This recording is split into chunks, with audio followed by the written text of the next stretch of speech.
Kita intro dulu. La la la la la la la la. Siapalah yang jadi penasihat pada MACD Malaysia ni? Tak cerdik masalahnya. Sangat-sangat tak cerdik. Assalamualaikum warahmatullahi. Ketika ini saya tengah berada dekat Mubin Bistro dekat area Pertanian Jaya Bandar Sangway ini, di mana tapak program untuk program saya malam ini seberang tu je.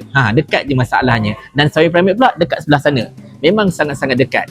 Di mana insya-Allah macam mana anda tahu, kejap lagi saya, Wabil Barrel, Kak Dani Kuintan dan juga Ustaz Muhammad Zubair Umbung akan terlibat dalam program Sembang Santai Karnival Ambang Tahun Baru 2024, di mana sekarang ini kita nak sebut lah. Dan yang menariknya tuan-tuan dan puan sekalian, MACD sebelah sana je, dekat je ke MACD. Tapi macam mana saya tengok tadi, MACD memang kosong. Mana-mana MACD pun sekarang ini kosong. Tak kiralah sekarang ini tengah musim prosperity pun memang kosong. Drive-thru kosong, dalam store kosong. Wallahu a'lam bisawab, tak tahulah kalau bug delivery kan. Tapi kalau yang lain memang kosong gila.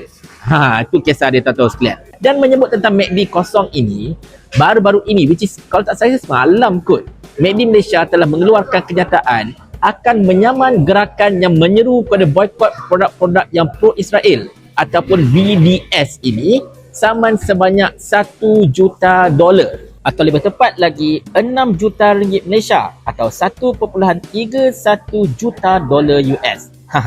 Di mana tuan-tuan sekalian, alasan saman kepada geng BDS ini, kata MACD Malaysia, ialah kerana menyebarkan maklumat yang palsu dan juga merosakkan serta ganti rugi terhadap kerugian yang telah dialami oleh MACD pada ketika ini, di mana mereka kononnya terpaksa memampu pekerja, terpaksa mengurangkan hours outlet dan juga mengurangkan pengambilan pekerja dan macam-macam lagi. Dalam erti kata lain, mereka menyalahkan geng-geng BDS ini sebagai punca yang MACD sekarang ini diboykot dengan teruk sampai kosong gila.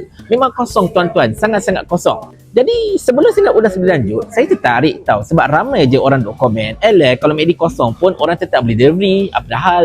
Tapi kalau sampai saman BDS tu, maksudnya mereka memang tak laku lah kan.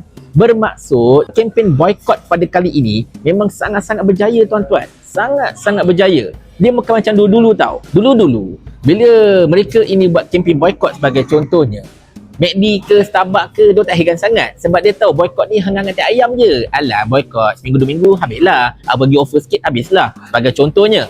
Tapi kali ni nampak momentum yang macam sikit. Bila dia nak goyang, dia ubah strategi. Dia ubah kepada bagi free gift ataupun bagi kita diskaun dan sebagainya. Tak jalan juga, boykot tetap boykot. Dia ubah lagi. MACD Malaysia guna strategi apa? Guna strategi ini adalah syarikat Muslim. Kalau kita boykot, maknanya kita telah mendajalkan semua Muslim. Tak jadi juga, boykot tidak boykot. Itu masalahnya. Sampai Mufti Pulau Pinang pun keluarkan kenyataan bang. Tapi tak jalan juga, ambil. And then bila MACD nampak strategi itu tak menjadi, dia tukar lagi tuan-tuan sekalian. Dia tukar kepada menggunakan OKU sebagai model kempen MACD supaya jangan boykot, nanti saya tak ada kerja. Pun tak jadi juga, kena boykot juga tuan-tuan sekalian. Akhirnya MACD mengeluarkan lebih awal Prosperity Burger, pun tak jadi juga, tetap kena boykot. Dan ini rasa-rasanya langkah terakhir yang dapat difikirkan oleh Puak MACD ini untuk orang kata apa, memadamkan gerakan boykot ini, iaitu menyaman BDS sebanyak $1 juta. Kalau anda tanya saya lah, bagi saya tindakan MACD Malaysia menyaman BDS ini atau mana-mana pihak yang menyuruh pada boykot adalah satu tindakan yang langsung tak cerdik. Sangat-sangat tak cerdik. Kenapa saya cakap macam tu? Sebab sekarang ini rakyat Malaysia nampak tahu MACD luar negara macam mana mereka menyampaikan bantuan ataupun dana kepada Israel dan sebagainya. Mereka nampak MACD Israel memberikan makanan percuma kepada tentera-tentera Israel dan macam-macam lagi. Jadi rakyat Malaysia ni dia tak minta banyak. Dia tahu MACD Malaysia ni kadang-kadang tak boleh lari daripada memberikan royalty kepada MACD US dan sebagainya. Dan mereka tak ada kuasa tahu duit royalty mereka itu digunakan untuk apa. Mereka cuma tanggungjawab bagi royalty.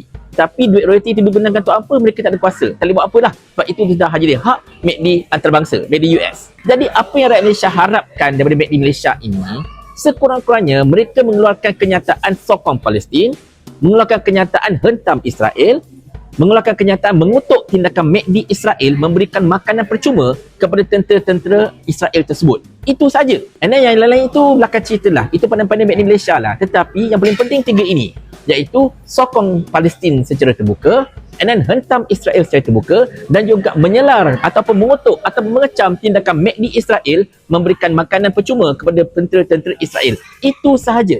Tetapi satu benda ini pun MACD tak buat. Itu masalahnya. Satu benda ini pun MACD Malaysia ataupun Gerbang Alaf yang katanya dimiliki oleh orang Muslim ini tak buat. Jadi bila mereka tak buat benda itu, tuan-tuan dan sekalian, rakyat rasa macam, apa hal kau tak nak buat? Masalahnya kata kau Muslim punya, tapi satu hapah pun kau tak nak hentam ke pejabat Israel, kau tak nak condemn di Israel bagi burger percuma sebagainya kan. Then what for? Masalahnya kan nak masuk kau. Jadi kali ini boykot memang sangat-sangat luar biasa, tuan-tuan sekalian, dan boykot ini benar-benar memberikan impact. Kalau tidak ada impact, tak adalah MACD Malaysia siap nak saman. Sebab ini pertama kali tau MACD Malaysia nak saman mana-mana pihak yang menyeru kepada boykot ini. Jadi kepada MACD Malaysia, saya ingin menasihatkan kepada anda, daripada anda menyaman puak-puak BDS ini, baik anda buat macam mana yang kita buat, yang saya cakap tadi ya. Kalau ikutkan YB Viral dulu, dia ada banyak tahu gariskan langkah-langkah yang MACD Malaysia boleh buat. Tapi saya tak ada sampai banyak tahu itulah. Saya cakap 3 itu cukup. Tapi masalahnya selagi anda tak buat benda tu dan anda nak teruskan tindakan saman BDS ini ibarat macam menggali kubur anda sendiri sebenarnya. Sebab saya cakap terus terang there is no turning back from this. Tidak akan ada satu langkah patah balik belakang sekiranya kalau anda meneruskan juga dengan hasrat anda untuk menyaman BDS ini.